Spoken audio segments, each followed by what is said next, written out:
Hi everyone, Jacqueline Kennedy, and I would like to share my experience about 9/11.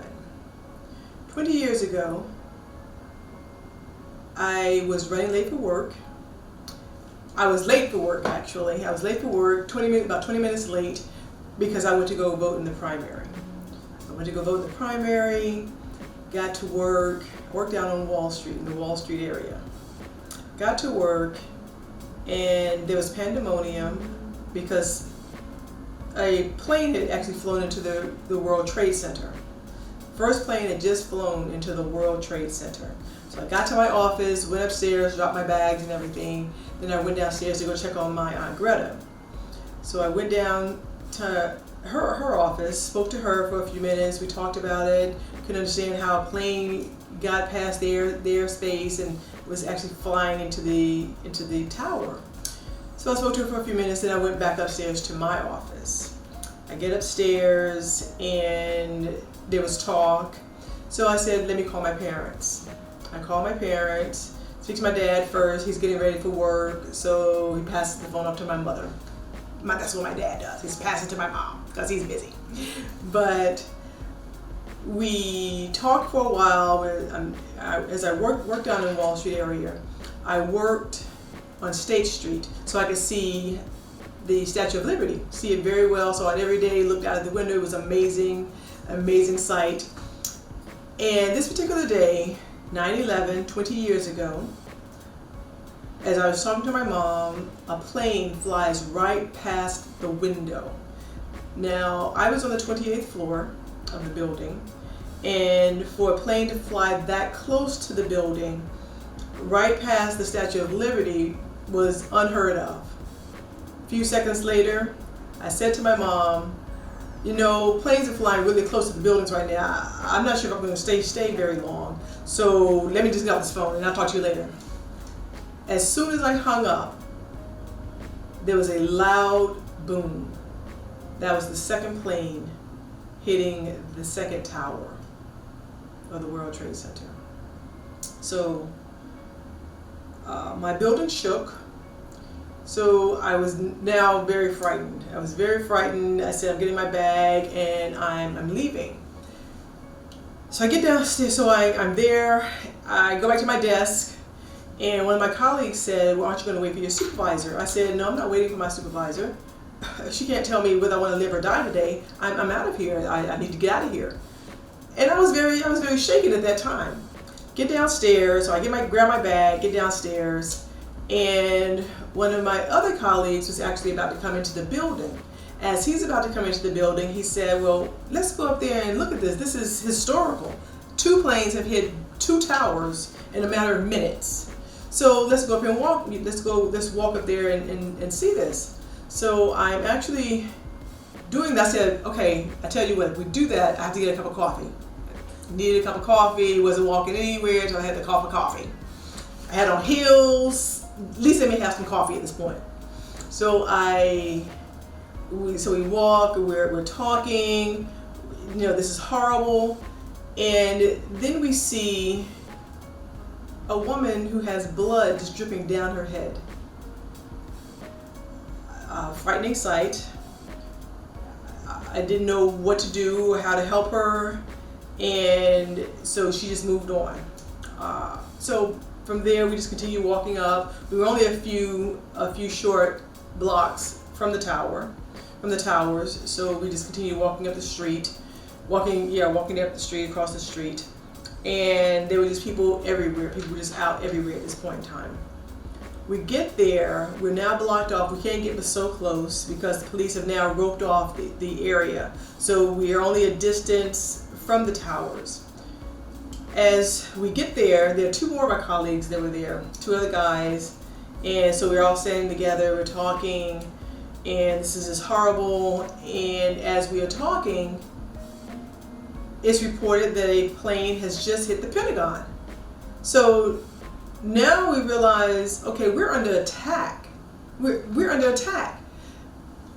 For me, I was actually trying to figure out where the planes were in the towers. because I couldn't see them. I'm thinking they were sticking out on the side of the tower.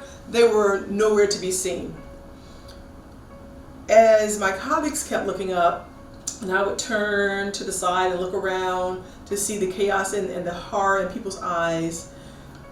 Someone would fall out of the building, someone would have jumped out of the building. But God protected my eyes that day. And I never saw any of that. And I'm very thankful that I didn't witness those things. And if something was actually falling and that was a human being, I probably acted like it wasn't, because I couldn't even fathom people actually jumping and falling out the window at that time. So we just watched, we talked to people, and we were near a school. There's a high school down in the area. And as we were there, the high schoolers were coming around, and they were joking, hey, we out of school today, what are we gonna do today? What are we gonna do? We're gonna come to my house? Because, we're out of school now. What are we gonna do? And my thought was the innocence of children. Okay, this is chaotic and pandemonium, and all they can think about right now is that they're out of school. And I had to think, I probably would have thought the same thing at that age. I'm out of school, and what are we gonna do right now? So they were passing by, and we're just watching, and I'm looking up at the towers just burning, and the billowing of smoke that everyone has seen all over the news. I see that,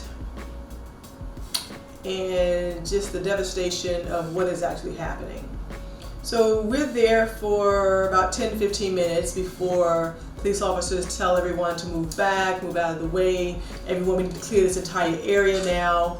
And I turn around to walk away, and before I turn around to walk away, my colleague asked me, what are you going to do? I said, well, I'm not going back to the office. That's not happening. I'm not going back to the office. I don't know what's next. I need to go home. At the time, I lived in Brooklyn, and across the street from the Brooklyn Museum. So I turn around, and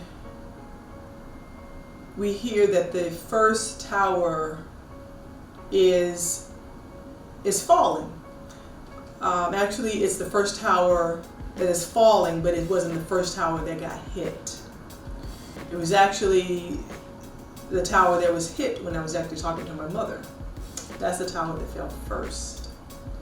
So as they tell us to step back and get out of the way, we're not sure what's going to happen. I turn around, I take about 5 steps, and I hear, oh no, the building is falling. The building is falling.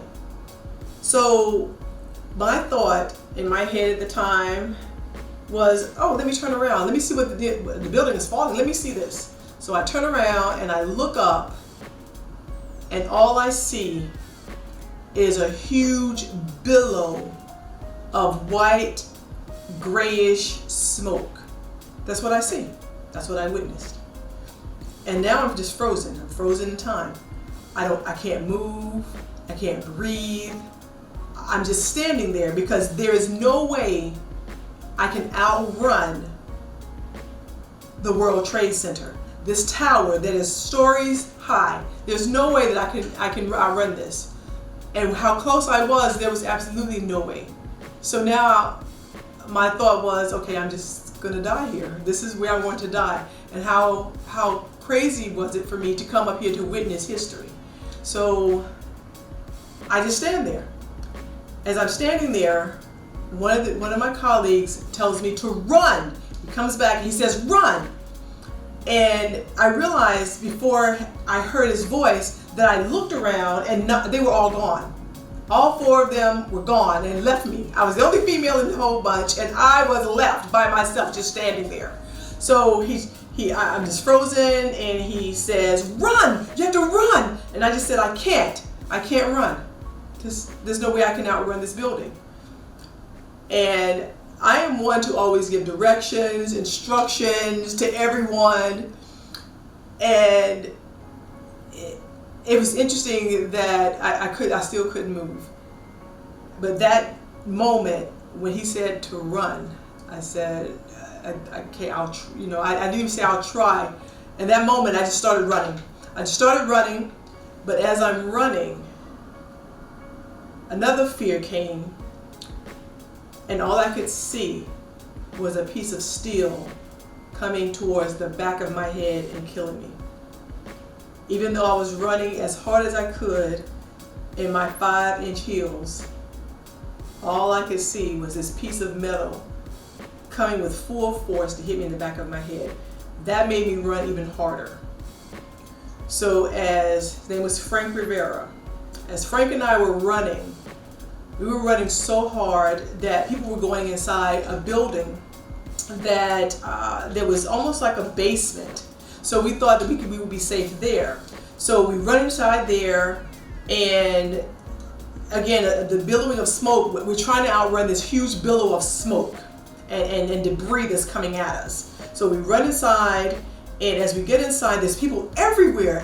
Everyone had the same idea who were right there in that area. Everyone had the exact same idea. We run in because we're thinking that there's an exit on the other side. So when we get in there, there's a police officer. Police officer is sitting in the chair, and so people are trying to figure out what to do. What should we do? What should we do at this point? And police officer said, I don't know. I can't get anybody on the radio. Police officer's down in tears. And my colleague looks and said, we can't stay here. We've got to get out of here. We have to go. We have to go. So we're exiting, and as we are about to exit, as we are exiting, the billow of smoke is now caught up with us. So now I'm smacked in the face with all this dust and debris that I was actually trying to run from. So I had on black from head to toe, black heels, black dress. I had a black sweater wrapped around me, a little cardigan, because that was the style at the moment at the time. We stepped out that door and was smacked on the side with all this debris. So my hair, as it is now, was even whiter. It was whiter, but now with the dust inside of it, it was just gray. I was gray. We were just gray. We had, I couldn't see very well, so Frank asked me to take a part of my sweater and just to wipe my eyes. Not to rub them, but to wipe them. So he had the wherewithal to tell me that. So I wiped my eyes, and when I could really see, it was just silent. And not that you see with your, and not that you hear with your eyes, but it was just silent. Silence. Just silence. And I looked, and everything was just gray. All the cars that were parked on the street. The street was gray. I looked at myself. I was totally gray. Frank and I didn't really know what to do at that moment. We just knew we had to get back down to our office. So we had to figure that out, because we really couldn't figure out where we were, even though we knew where we were. So we ended up going up one of the smaller blocks to navigate our way back to State Street and get back over by the subway and back to our building. So when we got to the Bull, we finally knew where we were. The Wall Street Bull, covered in dust as well. Everything covered in dust. As we walked, it literally felt like I was in a war zone. Things that I had seen on television, people being in the war or in wars, and chaos and pandemonium. Everything was just very silent, and everything was covered in dust. For the first time ever being in New York City, fruit carts were left, donut carts were left, There was no one in them. And that in itself was a shock also, that not only had we been running for our lives, they got out and they were running for their lives as well.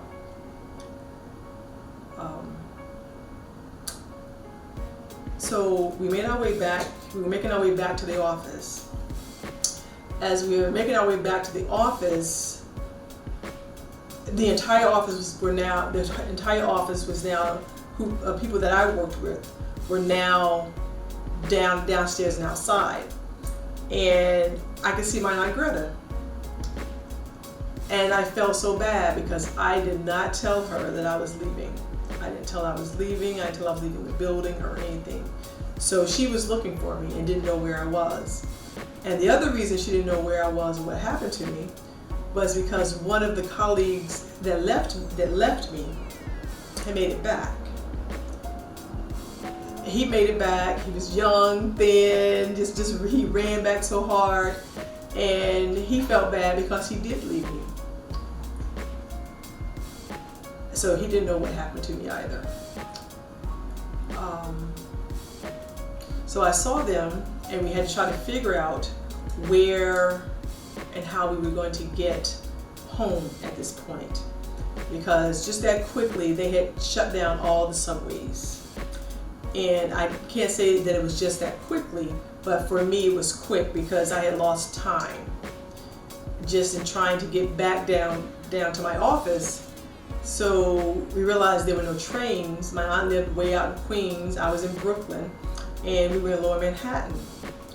So the only thought and the only thing we could do was prepare ourselves to walk across the Brooklyn Bridge. So we prepared ourselves, got our stuff together. We were walking through debris because even though we were several blocks away, as you know, there was debris everywhere. This is an entire tower that had fallen. Well, as we decided which direction we're going to walk, we're going to just get ready to start out. All of us are now hit with more debris, which is actually the second tower. At the time, we didn't know that. We basically thought that some of the debris from the ground or something was just coming up and just hitting us at this point, not realizing that we were actually being hit by the second tower. So I was hit by both towers. So as we continue, as we get ready to walk, the dust is very thick again. And I'm trying to help my Aunt Greta, and then one of my colleagues is very close to both of us, was trying to help her as well. Not that she's older, but she wasn't old by any stretch of anybody's imagination, who was she at all.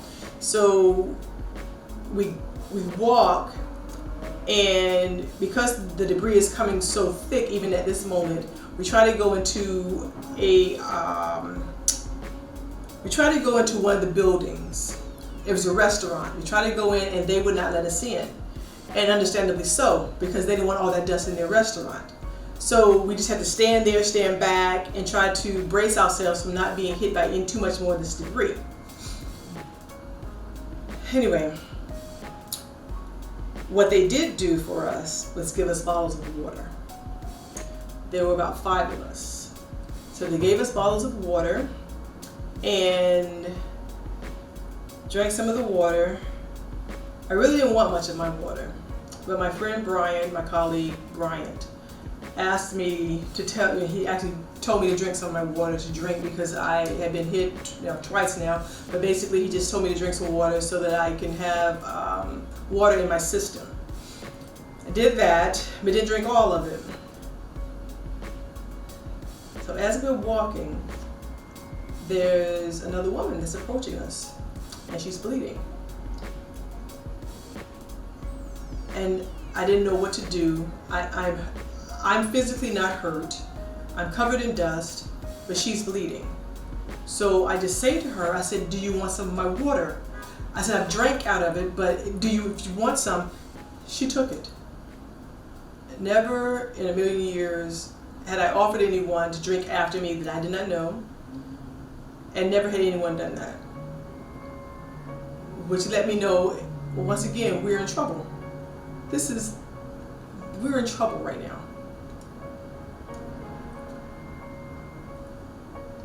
We moved on, we continued to walk, got to the bridge. When we got to the bridge, we were able to walk across the bridge heading into Brooklyn where cars drive. There was so many people going across the bridge that they had to shut down the bridge so we could walk across. So we're walking across, and first thing I say, of course, is, I'm not walking across this bridge in these heels. What else was I going to walk in? I'm not going to walk with my bare feet. But my friend Brian said, what else you going to walk in? You left your sneakers at the office. You have to go out, you have to walk in the heels or take them off. That's okay. I'm not walking across this bridge without any shoes on. He said, I'll wait for you. We'll just take our time. I said, okay. I said, what's more important to me is that you make sure my Aunt Greta's okay. So as she's walking, now my Aunt Greta has to tell everybody what is happening, as if we all are on this bridge for the same reason. So she's telling someone over here, and they're like, yes, we know. And so then we're coming up upon some other people, and she's telling them, and they're like, yes, we know. So I'm laughing with her, at her, all of this, because I'm like, Greta, everyone, we're all here together because the towers have fallen. So, but actually, I didn't quite say that. I said we're all here together because the tower has fallen. As we were on the bridge, someone told us that that second wave and that dust that we hit with was that second tower, because we didn't quite know that at the time. It was some people on the bridge that told us that is what happened. So we walked across the bridge. By the time we get across the bridge, there are armed servicemen at the end of the bridge. They're everywhere. People are everywhere. And my thought was, when we get across, we'll just get a cab. We're gonna grab a cab, because there's no way we can walk all the way to where I lived, which was right in front of the Brooklyn Museum. I said, Greta's not going to make that, so we're just going to have to get a cab. What was I thinking? There was no cabs. There was nothing. There was no movement. There was no movement, especially on the other side of the Brooklyn Bridge, because there was so many people walking, they had to stop the traffic on the other side as well. There was nothing moving anywhere. So we just said we just have to take our time, take my time. Like I said, there were 5 of us. So everyone just had to take their time, make sure my Aunt Greta was okay, and maybe we could stop and get some water. Well, that didn't happen. There was no place to really stop. All these places in Brooklyn, places that closed down very quickly to see how they can either help people or get themselves home.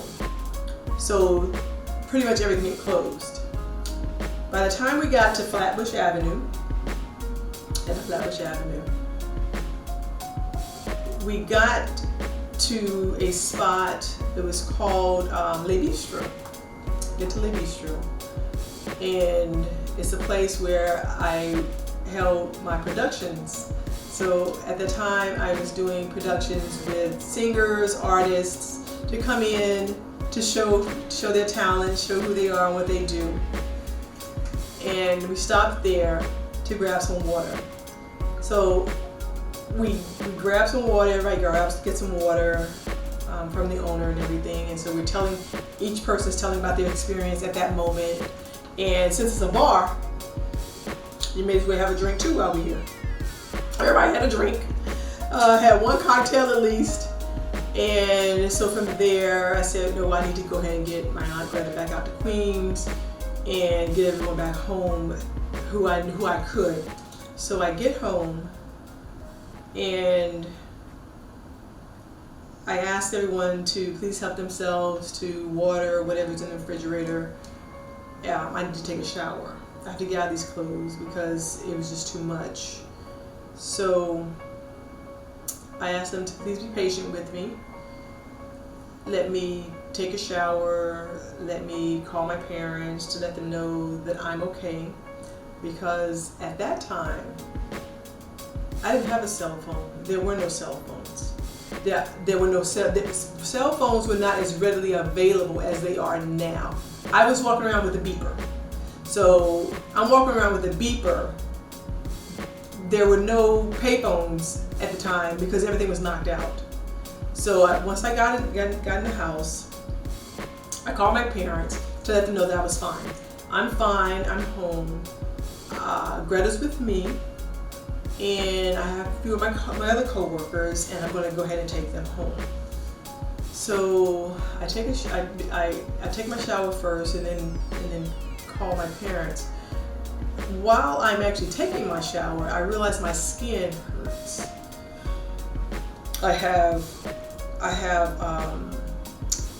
It was basically like sharpness all over my body. And so I didn't know exactly what it was, and I realized it was just the debris that was actually in my skin. And I had to just be mindful and just take my time and wash. But it was going to take several days for my skin to feel normal again. So after I took my shower, got some clothes on, and that's when I called my parents. And my father said, "Do you think you need to go to the, probably need to go to the doctor? You don't know what is in your skin." I said no, because what I had seen, there was no room for me at the doctor. There was no room for me at any hospital, and I physically was okay. So I did not want to take any appointment from anyone else or any time from anyone else who actually needed the doctor more so than I would need the doctor. Once I got myself together, I called my friend Mary to let her know that I was okay as well. And I called one more friend. I called two more friends. My best friend Clooney, called her to let her know I was fine. And one of my other friends, I called her to let her know I was okay as well. So my friend Clooney wanted to come over right away. She and one of her friends wanted to come over right away. And I said, no, I have to take everybody home at this point, so let me do that. So everyone gets prepared to go out, get ready to go to Queens and other portions of Brooklyn. Well, I was about to drop off my friend Bryant, who lived in Brooklyn, and I realized I was very nervous. I was so nervous that I wanted him just to ride with me to Queens, to take Greta home, and take one of the other colleagues home as well. We get in the car, and I had to try to figure out which way to go as far away where I didn't think there would be too much traffic, because traffic was now backing up all over the place. So I basically took a lot of the local streets. Actually, I think I took Atlantic Avenue at that time. I took some back roads, took Atlantic Avenue, went straight out to Queens, and dropped my Aunt Greta off, dropped the other two colleagues off, and then Bryant and I headed back to Brooklyn. He asked if I was going to be okay, if he needed to ride back with me from to the house, and then he would try to figure out how to get himself home. And I said, no, I'll be okay, I'll be fine. I'll just need to find some place to park, and I'll probably just go to sleep when I get back upstairs. So I go home, and I pretty much just go to sleep. There was nothing more I could pretty much do. I checked in with my parents one more time, and after that I just went to sleep. Well, the next morning, my friend came over, my friend Clooney came over, and we were watching, actually we weren't watching anything on the news because I had no television at the time. I had no television, I had no cable. Everything was now out. Everything had shut, everything was out. I had no television to see anything. So they were reporting so much. They were showing things that I knew that my eyes were being protected from. because there was so much footage at that time, and it's footage now that I don't even think they show anymore, because it was people really jumping out of the windows, people falling out the windows. The place right where I was, they weren't even showing it any longer.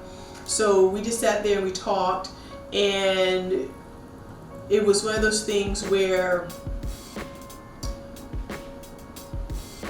even though it just happened, we still wanted to see what it looked like.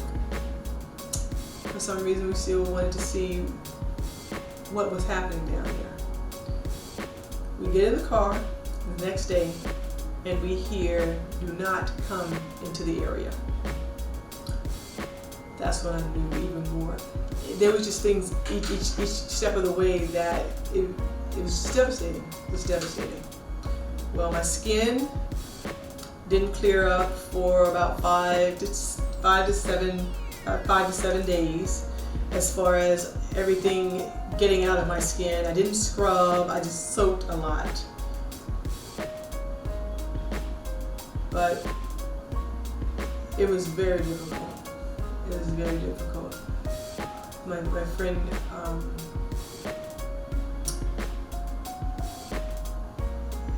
Clooney, and my mom, my dad, my sister,